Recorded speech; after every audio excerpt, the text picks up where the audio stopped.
After doing the series of videos on grafting roses on Fortuniana rootstock, I thought it might be good to do one on grafting Magnolia grandiflora. That's a species that is not terribly difficult to graft, but it is challenging to some people. And I used to be a partner in a tree farm, and we would produce about 1,000 grafted trees per year. So I got to be pretty good at grafting them. Today, a lot of nurseries produce their Magnolia grandiflora from cuttings. That's a much easier method if you have the equipment to make that happen. And if you're growing varieties that are easily rooted from cuttings, some varieties don't root very well. But there are relatively few nurseries still around that are grafting their magnolias. Still, it's a good skill to have, and so I thought this might be useful and of interest. I like to graft Magnolia grandiflora in late February or early March. This is in Lakeland, Florida, in the center of the state. At this point, the terminal bud is still pretty much dormant, although some of them are just beginning to swell. Within a couple of weeks, they're definitely going to be swelling up. And so this is the time of year that I've found I can get the highest success rate with my grafts. So this would be a nice scion. Maybe 2.5 to 3 inches long is what I'm going to use. I'm going to use a veneer graft, and when possible, I'm going to leave that terminal bud on. Here's another example. This one would also work very well. Right here is where the previous year's growth was. There was a flower there that broke off, and then this shoot came out. You can actually use one of these scions down here if I had gone below where my thumb is, because there are dormant buds along there, and that makes a perfectly good scion. But I find it's easier to get the grafted tree to grow straight up if you do have a terminal bud on it, so I like to use that when I can.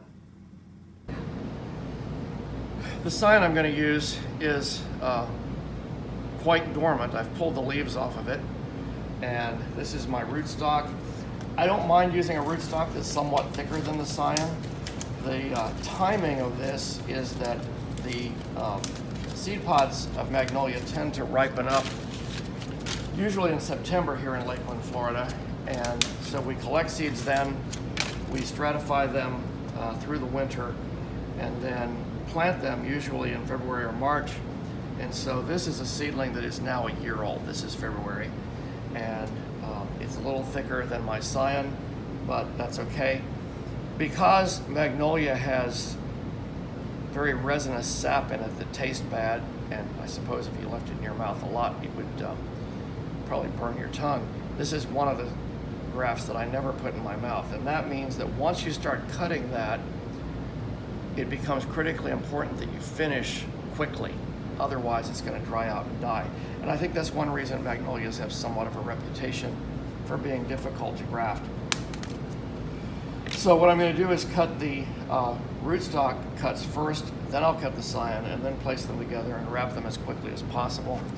I'm using 1/2-inch grafting tape, which I get from A.M. Leonard. I'm using a piece that's probably close to 30 inches long because I want to really wrap this thing quite tight. A Magnolia scion will almost always have a curve to it, and so I like to graft the convex side of that curve, and when I'm wrapping it, I force it to go straight. That's much easier to make a good match than if you try to do it sideways or with the concave side facing the rootstock. So I'm going to cut the rootstock here. This scion's much longer than I need. I'd like to have 2 or 3 inches of cut surface. So I'm just going to pick a nice, fairly flat area here, and I want to go the whole way through the bark, a tiny bit into the wood, but not deeply into the wood. Seedlings tend to have thicker bark than do these mature scions, and so the cut here is going to be a little wider than here, but hopefully I can still match up the cambium. So starting just below that bud on the convex side, I'm going to cut fairly shallowly, maybe 1/4 of the way through that stem.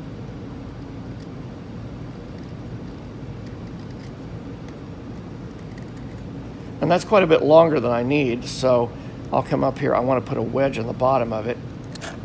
There's the wedge. And now the clock is ticking. That's drying out. So I'll fit that into place. I want to line them up so that the cambia are pretty much lined up, and then I'll wrap it pretty tightly with this grafting tape. This method done in late February or early March gives us, depending on the variety, anywhere from 90 to 98% grafting success.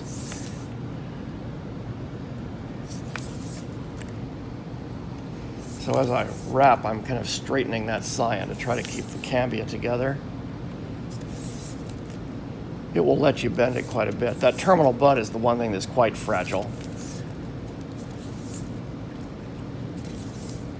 Now, when you get to the terminal bud, there is a bare area behind it. And so what I tend to do is wrap maybe 1/8 of an inch up onto the bud, and then I go behind it with my tape. Then I come around again, so we've got kind of a boat shape there on the tape, and then go back through and crush that with another piece. So what that's done now, it has sealed the rootstock. It's also sealed the whole way around that scion. And now, as I twist the tape, I'm going to go back down the stem, really tightening up that graft. So I have almost as much tension on that as this tape will let me do without breaking the tape.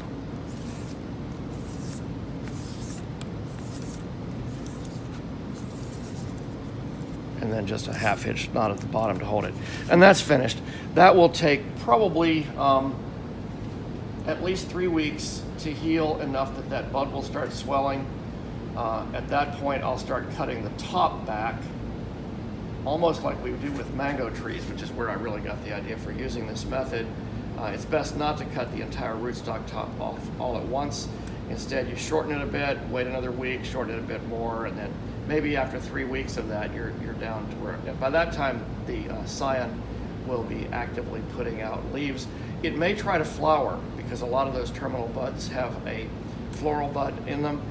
If it does that, you can let it go ahead and flower, or what I normally do is when that gets big enough that I can see it's a flower bud, I'll just gently snap it off.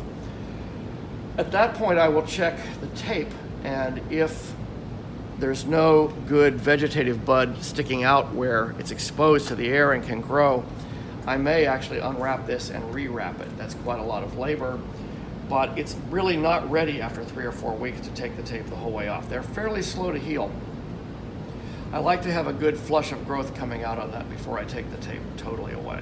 And at that point, then you can trim up this rootstock stub and grow your tree on to finish it. Do another one here.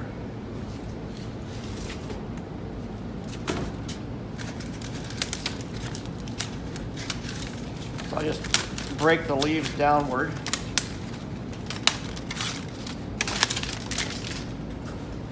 The literature says that most magnolias can be grafted onto most other magnolias regardless of species.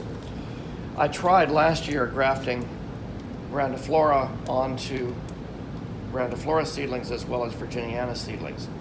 And even though some of the Virginiana ones healed, they never really grew off well. So at least that combination with the variety I was using did not work very well for me. So there's my scion that I'm going to use. I'm going to put it approximately right there on this rootstock. I only picked that spot because it's a nice smooth area. And again, I'm going to cut the rootstock first. With any good grafting technique, you want to start at the base of the knife and slice out to the end of the knife. You don't want to just go straight through like this. You don't want to saw your way through it. You want a nice clean swipe. So I go in at an angle till I can feel that I've hit the wood, and then kind of flatten the knife out and just slide it. I'm using my non-dominant thumb, my right thumb in this case since I'm a lefty, to guide that knife, and it catches behind that node. But that's a pretty nice slice there. And then cutting it off to leave a wedge here at the bottom. That's important. And then my scion, again starting just below that terminal bud. I'm going to take maybe a quarter of the back side of that off, using a slicing action of the knife here as well. If you need to start over, you can. You don't want a sharp angle there where the two cuts come together. That's a pretty good cut. We got a little bit of a curve at the bottom here, so I'm going to remove that by making my wedge. So I want a sharp wedge on the scion to go into that flap on my rootstock. That's a pretty good fit right there. And the fact that this bends way outward doesn't matter. I will force that back together as I wrap it.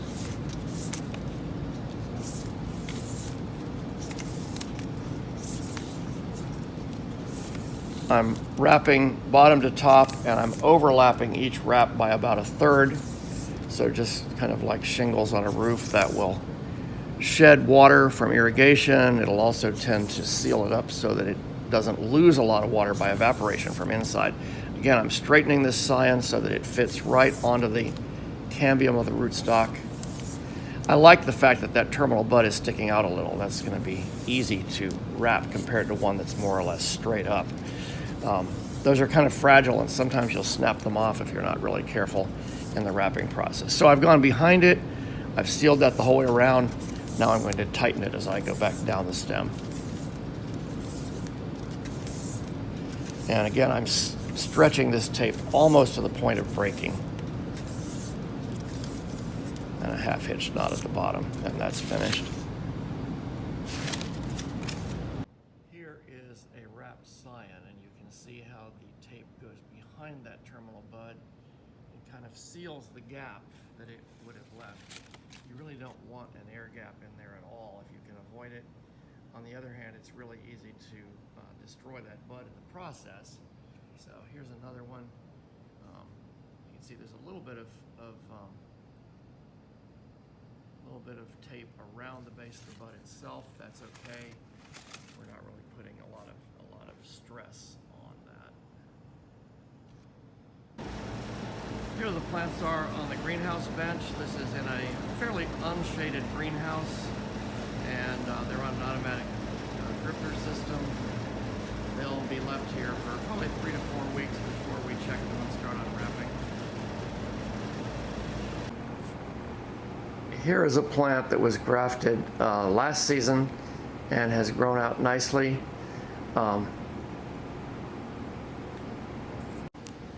It has formed a really nice graft union, and it just needs to be staked up now and pushed along to make a good nursery tree.